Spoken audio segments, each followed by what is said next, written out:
Bonjour, je suis Martine Brisson, bienvenue. Alors aujourd'hui, on va parler de l'ennui. Beaucoup de monde qui s'ennuie pour différentes raisons. Et puis, on dirait j'ai l'impression, on dirait que ça arrive plus souvent maintenant. Parce que quand j'étais plus jeune, moi, je viens d'un endroit un peu semi-rural, il n'y a pas grand-chose à faire. Puis finalement, on trouvait toujours quelque chose à faire. Mais il semble que maintenant, euh, on est habitué d'avoir chaque minute là, de céduler. Les enfants, tous les soirs, ils semblent avoir une activité différente. Ils vont dans les 4 jours. Et puis, ils ont oublié c'est quoi de s'ennuyer. Même chose pour les adultes. Même chose pour les adultes. Il faut toujours avoir quelque chose à faire, il faut toujours être occupé. Et on a oublié de s'ennuyer finalement. Et j'ai regardé un petit peu vite, vite, c'est quoi la définition de l'ennui, juste pour le fun. Alors, c'est un état émotionnel, non, c'est un état émotionnel, parfois psychologique, qu'on fait l'expérience quand un individu est, a absolument rien à faire, n'est pas intéressé sur ce qui se passe alentour, et puis il trouve cette période-là là, vraiment pénible. Puis les gens, ben, c'est ça le problème, c'est que c'est pénible.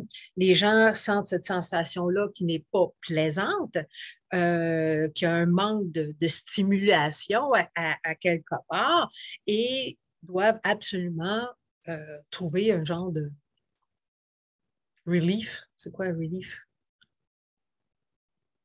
Quelque chose pour se faire sentir mieux.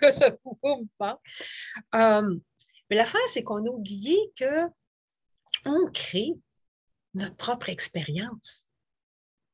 Mais là, quand on dit, oh, je m'ennuie, je m'ennuie, je m'ennuie, mais cette pensée-là, qui est juste une pensée, on a 60 000 et 100 000 pensées d'une journée, c'en est une parmi tant d'autres. Mais celle-là, on s'accroche. Puis on en fait une montagne avec cette pensée-là. Puis comme on en fait une montagne, on pense que ça doit être important, puis on passe tout notre temps à y penser, puis oh mon Dieu, je m'ennuie, moi je m'ennuie, je m'ennuie, je m'ennuie. Puis on oublie qu'on est les penseurs. On oublie que c'est nos propres pensées, puis qu'on est en charge de notre propre vie. Hein? Puis il y a Michael Neal, vous pouvez le regarder, qui a dit à un moment donné, pensez à un problème, puis là, demandez-vous, est-ce que le problème va toujours exister si j'arrête d'y penser? Parce que c'est exactement ça. Hein?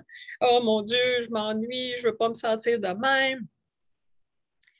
Mais c'est nous qui portons toute cette attention-là sur le problème. Hein? Et puis, mais si on arrête d'y penser puis que je porte mon attention sur quelque chose d'autre, bien peut-être quelque chose d'autre va popper dans mon esprit, quelque chose d'autre à faire. Hein? Euh, Si on regarde dans l'histoire, il n'y avait pas autant de choses à faire qu'à maintenant. Et puis, les gens trouvaient de quoi à faire. Hein? Ils pouvaient peut-être écrire, peindre, composer de la musique.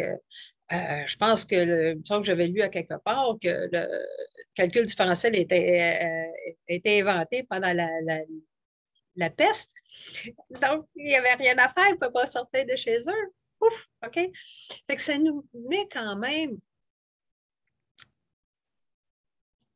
nous force à peut-être à refléter sur notre expérience, à regarder peut-être c'est quoi qui nous intéresse, peut-être à essayer des nouvelles choses. Ça peut être aller faire un pique-nique, ça peut regarder un TED Talk, ça peut peut-être cuisiner quelque chose que vous n'avez jamais cuisiné auparavant, essayer quelque chose de nouveau, aller voir un musée, apprendre une nouvelle langue, prendre une marche en forêt, peu importe.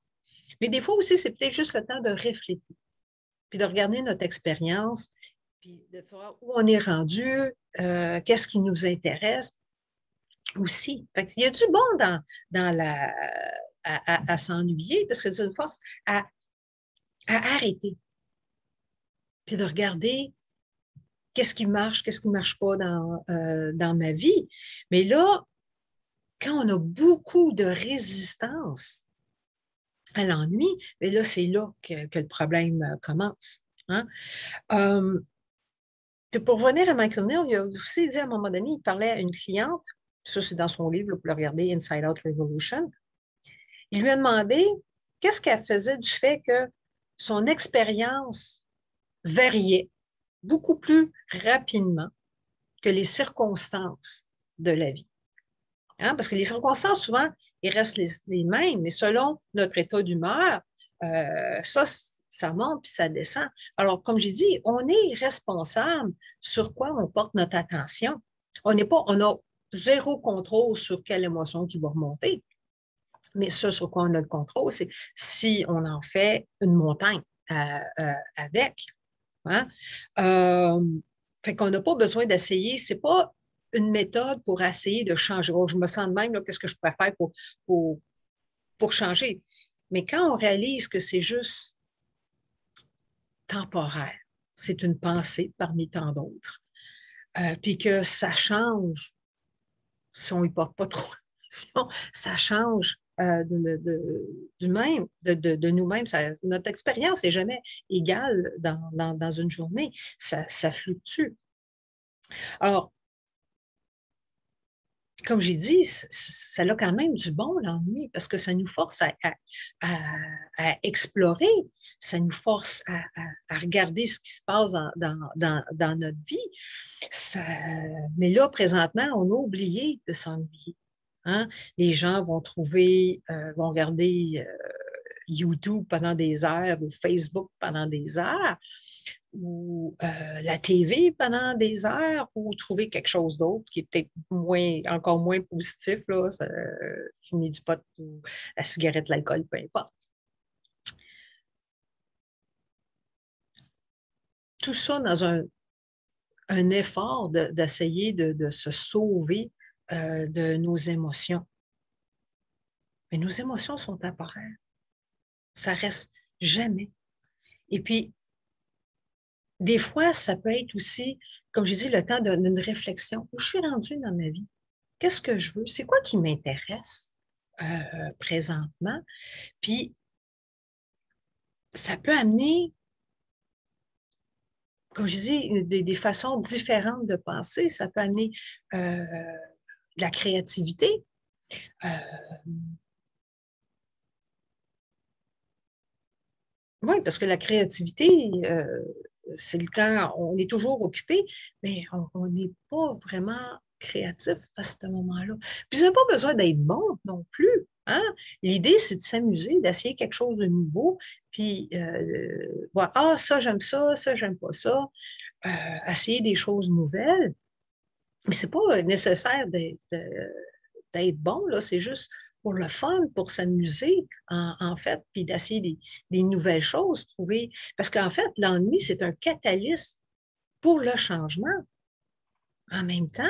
Fait qu'il y a quand même du bon à s'ennuyer.